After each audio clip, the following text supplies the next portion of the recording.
In fact, some college football rivalries have seen one fan base questioning whether their annual matchup is even a rivalry, and the other desperately hoping for that breakthrough. Those feelings will never subside. More. Chip Kelly getting down to details at UCLA this week. Sporting News will look at 5 rivalries that have taken on a one-sided feel and whether that will change in 2018.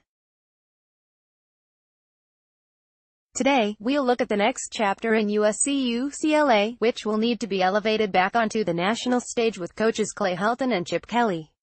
USC vs. UCLA. Current state: USC has won the last 3 meetings in this storied Pac-12 rivalry, including last year's 28-23 victory at the Coliseum. The Trojans are 14-4 against the Bruins since 2000, though 2 of those victories were later vacated because of NCAA sanctions during the Pete Carroll era. It's been how long? UCLA did win 3 in a row from 2012-14, including a 38-20 victory at the Rose Bowl in 2014.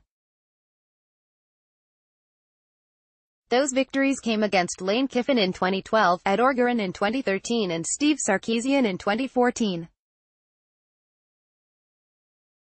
The Bruins took advantage of USC's coaching carousel to grab control of the rivalry, though Helton has won 3 straight against the Bruins. How we got here: the beginning of the Helton era at USC collided with the end of the Jim Mora Jr. era at UCLA. Helton took advantage of the last 2 years with first-round pick Sam Darnold, and the Trojans maximized their talent with a 21-6 record and back-to-back New Year's Day 6 appearances. UCLA, meanwhile, floundered with a 10-15 record, despite the presence of first-round quarterback Josh Rosen. This year USC travels to the Rose Bowl in Pasadena, Calif, to play UCLA on November 17, 1 week before hosting Notre Dame in the regular season finale. More. What to watch from USC in 2018? What's new? Kelly, arguably the most exciting hire among first-year coaches, is back. At the very least, his hiring is on the level of Texas A. Kelly announced his presence at Oregon with a 47-20 victory against USC in 2009, and he had a 3-1 record against the Trojans. He's back in college football and adds an exciting wrinkle in the battle for the victory bell. What it needs to have both Pac-12 and college football playoff implications. The last time this game had championship implications was in 2012 when No.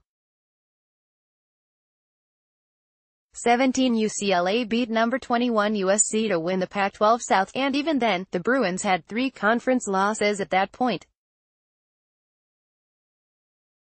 It's easy to hype this up as one of the Pac-12's biggest games. The stakes need to be higher. More. What to watch from UCLA in 2018? Will it change? Couple the curiosity factor with Kelly and the emergence of Helton, and you have the makings of a big-time Pac-12 rivalry. It will even more interesting in a wide-open Pac-12 South, where both teams are breaking in new quarterbacks. It's good for the Pac-12, but it will be even better if these teams can play in a top 10 showdown sooner rather than later.